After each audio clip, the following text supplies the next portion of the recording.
the most interesting panel. I think finally we have been waiting on the Gen AI stuff, right? So here we'll focus more on the applications of Gen AI, so that it's more relevant to the audience, because as earlier also we discussed, everything will be influenced by Gen AI or AI in general. So we have panelists. I'll first invite Asutosh, who you already heard. He will be moderating the session. His day job is to evaluate a lot of AI pitch decks, so I think he'll have an engagement with Jayant Prabhu and Rajeev Bala. Jayant is from 96 Mechanical, Rajeev is from 91 Electrical, and all the avatars that you saw, thanks to Rajeev's startup, and that's an application of Gen AI to begin with, right? So there you are, we're getting started. So Asutosh, over to you and introduce the panelists further. Yeah. Thank you, Shrikant. And we'll try to sort of make this in time, most importantly.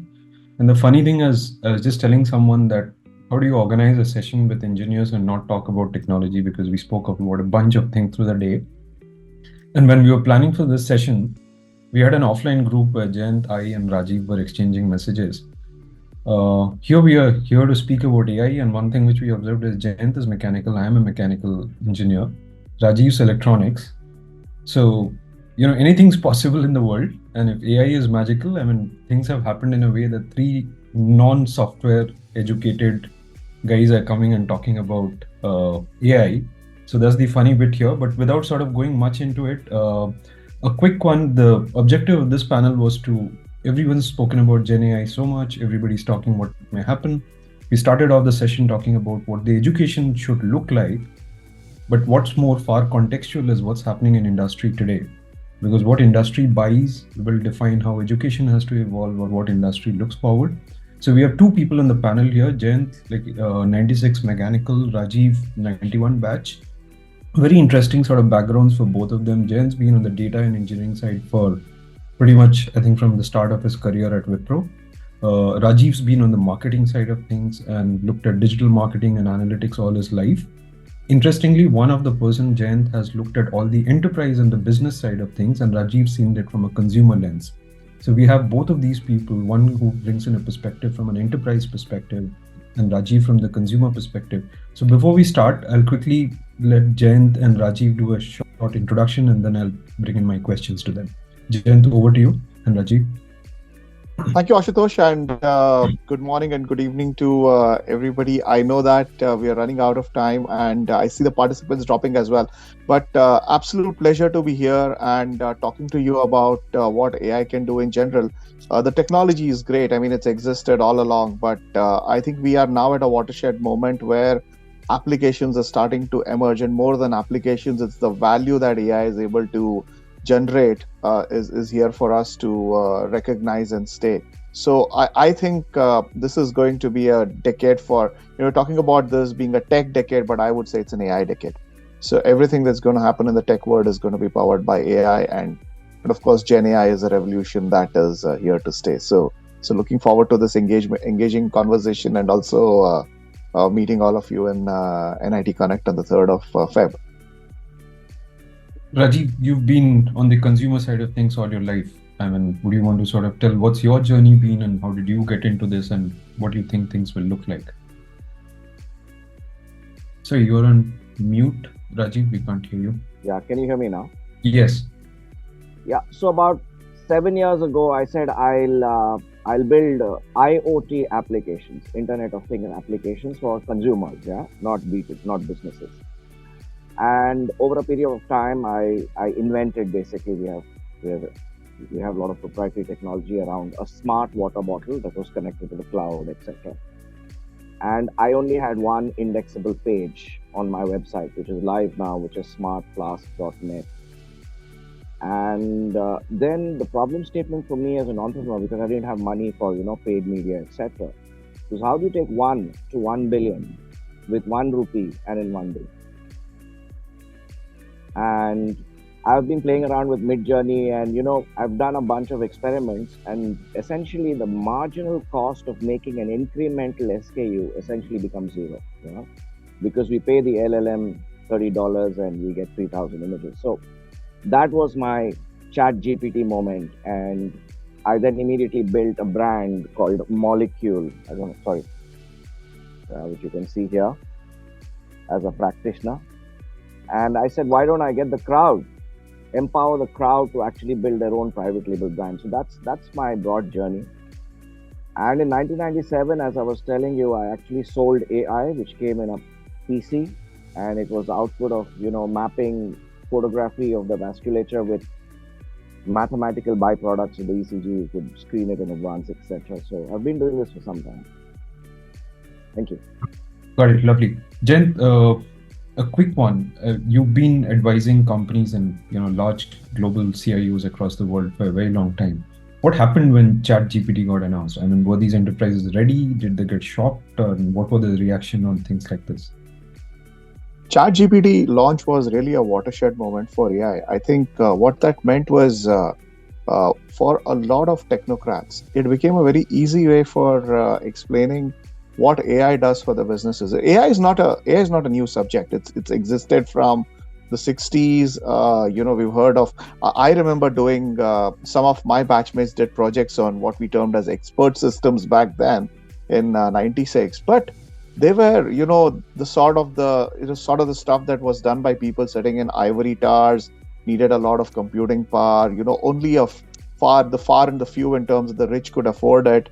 Then came the cloud revolution, where cloud demystified a lot of things. It variabilized the cost that's required to bring in swaths of data, train your models. So that was a revolutionary moment. But ChatGPT, I would think, was a watershed moment in what's happening in the AI world. I mean, I joke about this to my clients. I said, for once, now I have the ability to tell my mother and father what I actually do for a living, because they have seen ChatGPT.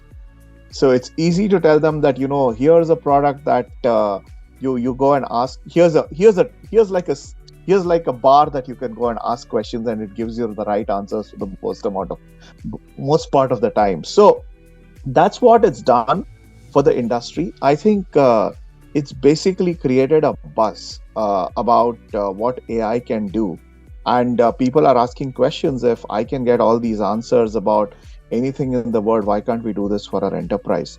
So it's piqued interest with boards. It's piqued interest with the CEOs, and what it's made life easy for people like me is run a conversation with anybody starting with AI or Gen AI. So conversations have been extremely easy to start with. So yes, it's been a watershed moment, but one has to also understand that every innovation and technology goes through what you call as the hype cycle. I love the Gartner hype cycle. It kind of goes through the left, it goes through the peak of inflated expectations, then it falls through the trough of disillusionment, and then finally starts becoming productive. So while Gen AI is going through that moment of glory, I also think that organizations are still not ready for it, because everybody's trying to figure out, I can do a lot with it, but where is the value? What's the value am I going to get out of this? Is it something that can really revolutionize the way I do things? I think the jury's out there on that. If you look at the current applications of Gen AI, I would think they're more what I would call as job aid applications. So, a marketer will use it for generating content. A lawyer might use it for getting summaries of cases that help them prepare for an argument. Engineer who's on a field might use it to summarize documents and get knowledge out of some hundreds and thousands of documents, so that they can solve an engineering problem better. Drawings can be better labeled, and so on and so forth. So a lot of organizations are still kind of tippy-toeing on essentially job aid kind of applications.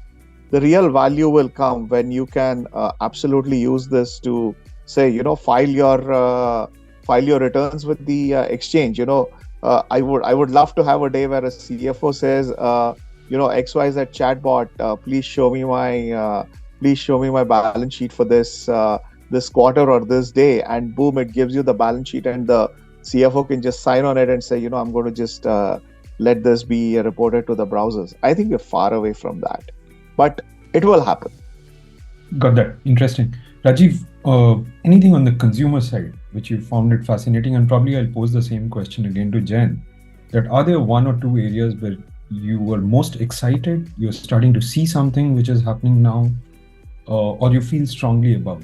and we're talking about potential application. Jen spoke about CFO, but No, I'm so sure I that's think one big area is the idea of mass personalization. That's incredibly beautiful. Okay, so you can technically have mass personalization with your, your initials laser engraved in a very crude fashion.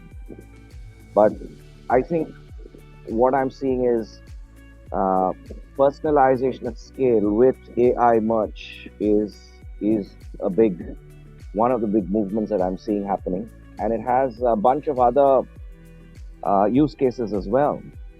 Um, so, for example, in the hospitality industry, so there are a lot of companies that just focus on UX. Yeah. So one of the applications of Gen AI is in hotels, right, where the bulk of the time is spent by the guest inside.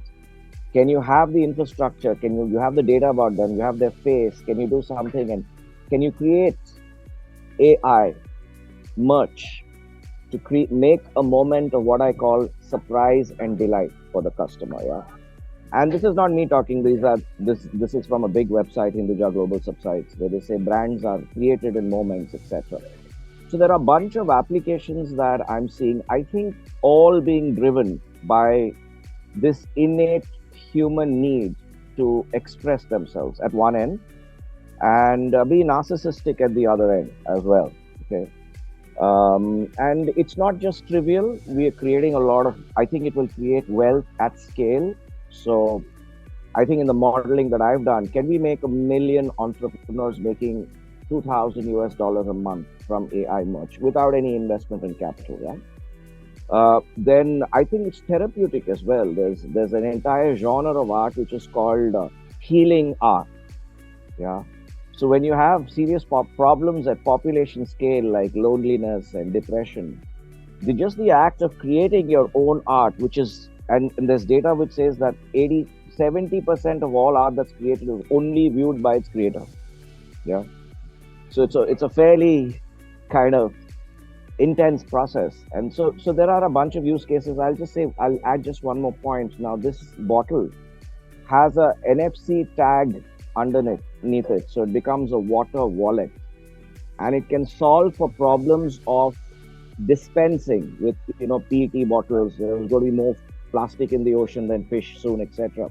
That entire amount of packaging that's required can be replaced just by this technology, because I'm embedding.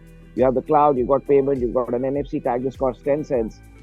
So you can actually use my smart class to improve your health, etc. So a bunch of merchandise that you choose to sell with AI art also is important. I think, can we choose that right merchandise so that we can make the world a better place? interesting. While these are all the exciting applications, as Professor Sunil Kumar spoke in the morning, this is still evolving. There's a lot of things to happen, and there are things which we need to be. Some of us are tentative, concerned. Would you also agree in that there are some areas where this needs to be looked at, with respect to privacy, with respect to like the point on data set training, etc. So it's a question for both of you. Would you be concerned on some parts of AI, both with respect to maturity or application? Jayant?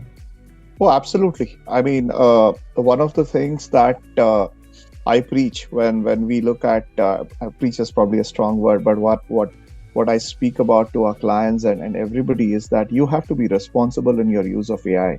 You can't just let AI run rogue. I mean, there are enough instances that we have seen in India itself. The recent deep fakes that have emerged of every celebrity. It's scary. It's really scary in terms of what the technology can enable. It'll be very difficult. And I'm hearing stories of fraudsters actually, getting voice samples from individuals from call centers and then trying to mimic that to actually call people and create frauds. It's scary. I mean, you can actually use a deep fake to emulate my voice, maybe call my wife or my kid and tell them that it's me speaking and I'm in grave danger and X amount of money has to be transferred. As of now, this fraud happens over email or WhatsApp and whatnot. Now, imagine as deep fakes start to emerge and you can emulate my voice. It's just a phone call away. If you know my family's phone number, you can emulate my voice, create a panic scenario and actually defraud. Now that's scary. So you have to, and I believe in this statement, from the movie Spider-Man, with great power comes great responsibility. So every user of AI, every producer of AI has to be responsible towards what they produce or what they develop. So putting in the right guardrails, ensuring that it is not used for purposes beyond what it's meant to be, is going to be very relevant. LLMs and ChatGPT particularly has this whole thing about hallucination, and that's probably one of the reasons why people are skeptical about using it. So enterprise-wide usage will start increasing when people can trust what's coming out of it. They can truly believe that the output is sound. They also believe that the output has been produced in a fair and an ethical manner. So doing AI the ethical way is absolutely going to be the way in which one is going to get more trust out of what AI can do. So am I worried about what AI can do? Absolutely. But am I feeling bullish about how people are using it? I feel bullish because people have started to recognize this as a problem. They're putting in guardrails. They're ensuring that the training data sets that are being used are fair. There is obviously use for local data sets, but in the end, it's not just about using local data sets.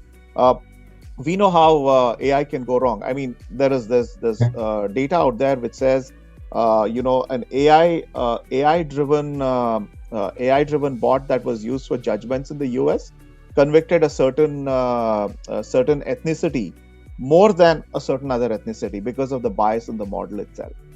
Now, imagine a judge using this for aids of judgment. I mean, it's scary. So you have to put the right guardrails, and I'm bullish that people recognize these problems, but it's not and end up fixing it. In some cases, it's also sad because in some cases, people are throwing the baby out with the bathwater. So they're putting in these mega bans on usage of AI or saying that you can't do AI at all. You absolutely have to use AI because it's productive, it's going to give you value, but do it right. And there are legislations that are coming in. EU is already on the journey of putting in legislations around AI usage. The EU AI Act is going to be legislation in the next couple of months, and I'm sure more regions and countries will follow. And that is going to really help. Actually, and people are thinking of it as a detriment to AI adoption. In fact, I would say that it's actually going to help AI adoption because now people know that what's coming out of my AI application is trustworthy, fair, and adheres to the laws of the land. Sure. Rajeev, what's your take on this? No, I completely agree with Jayant. It's a deep fix, and from advertising media perspective, it's more about videos that happen, which can be extremely realistic. And I'm very happy that Elon Musk has launched his community notes and so on, which is kind of a community-based tool on kind of flagging what is deepfake. I'm not sure if technology can solve for the deepfakes problem in kind of near real time. The other thing as well is how do you make sure that the LLMs are not trained with biased data? That's again very, very powerful. And how biased it is and what impact it's having on us cannot even be measured right now. Yeah, so that's a big risk. I don't have much to add on this. Yeah, I think. Sure. I think. But if I had a minute, I would just give you one example from text to image AI on the upside of AI. Maybe, I don't want to preempt you, but maybe if that interests you, I can say that. So I was just reading this interesting snippet that one big fear, among my industry is that they'll lose jobs, they'll just be jobless and that kind of doom and gloom situation because AI is going to take all their jobs. And I saw a couple of examples, but one example is when Instagram launched when iPhone launched or Instagram launched, basically every phone was a super camera. And there were 95 million photographers overnight. So everybody said, traditional photography is going to die, but that number has actually gone up by 70% in the comparable, time. So I think overall, I am more bullish about the opportunities than the risks. I think the world is reaching maturity in terms of understanding that there are risks and building the guardrails, as Jayant said. Got that. I'm going to put a last question to you now before we wrap up. Just a 30-second to both of you. There are students and young professionals in the audience over here. They all got to prepare for their careers and in terms of further education with respect to getting ready with AI around there. What would your advice be to these people? And this is to both of you. Jayant, you want to go first? Sure. I would say this is a field where change is imminent. I find it, as a professional, I find it extremely difficult to catch up with what's happening in the world. So the only way you're going to learn in this field is you will have to be a learner and also a very swift unlearner, because many a times what happens is what is relevant today may not be relevant tomorrow. So you can't be stuck with what you've learned in the past. So learning and unlearning is going to be very critical. Stay abreast. You will not be able to get to everything that's happening in the world and everything that's happening in this field. Pick up your area of interest and go deep rather than being shallow at it. So unlearn, go deep, and learn very swiftly. Do not worry about trying to be a master of everything. That's okay, it'll happen. But these are the things that I would actually ask students to do if they're looking at a career in AI. And it's an exciting field. So you're going to learn a lot on the job in the field. So don't try to pick it all otherwise. Rajeev? Yeah. So my advice to everyone, and I'm trying to build an index which called the CQ index. It's a curiosity quotient. You've got to be really curious, and you have to be able to address that curiosity by a continuous process of learning. Like in my professional, every day I spend an hour just looking at update videos to the Midjourney, the DALL-E ecosystem, and I love it. I just love looking at images the whole day. So I think you need to find your ikigai, which is like what you love to do. And I think right now for a developer, even for a developer of a platform, there are so many open source tools, free tools, available tools that you can really, build applications, destroy them the next day, learn stuff. So I think it's about being curious and acting on that curiosity by doing stuff with the open source and the infrastructure that's already there. A Midjourney account costs $10. You can go crazy with that stuff. The Discord API is free. Yeah, so you can build little applications around all these tools. You can even build. One of the challenges we have is we don't have enough. We don't have images of Indian temples and so on. So can we actually train a model with India-specific data that people can enjoy? Yeah. Got it. Okay, thanks so much for this, Rajeev and Jayant. We're just going to take a few questions. I think there are a couple of questions. I think we can combine both of them. One is on the impact of AI adoption on ad sales and order management system, maybe more on the workflow side of things, and also AI in providing insights on ad impressions. Maybe Jayant, do you have any perspective on that? I'd probably let Rajeev take that question because it's right up his alley. This is, first of all, advertising expense, especially on the non-walled gardens, it's a bit of a hoax, okay? And it's trivial from a user experience point of view. So, and now with programmatic advertising, even with Google search, retargeting and so on, this is mostly a kind of solved problem, okay? So my focus is let's look at problems, at larger problems that need to be solved. I think these are old problems that have been solved. It just takes a lot of money and computation. It takes about 25% of the total cost of what is paid by the advertiser just to do that computation in real time, real-time bidding and so on. So I think that's mostly a solved problem, and I don't think there'll be significant incrementality from the Gen AI platforms that we are having. There could be significant implications on building a model which basically trains coronary angiograms with fast Fourier transforms of ECGs and build a model. Those are broadly, so ads order management, I think is, you could do AI, but the question to ask is how much delta are you going to get from that initiative? Yeah. All right. So that's wonderfully put. I think that brings us to an end of the last panel for today. We've run short by 10 minutes. I apologize on that. But great, thanks Asutosh, thanks Jayant, thanks Rajiv, and let's have Rajiv's handiwork in some sense enabled by AI again. So Rajesh, if you can bring up the avatars. The insight here is AI is the best cosmetic surgeon. Okay, that's the insight. It figures it out, and you don't have to go and visit if you want a nose job. Just do AI. Say, please make my nose more aquiline, and then go. That is your requirement to the doctor. Okay. Yeah, you can all guess who is who. I couldn't guess that Harry Potter was Asutosh, but yeah. But great. Thank you, gentlemen. We've come to the end.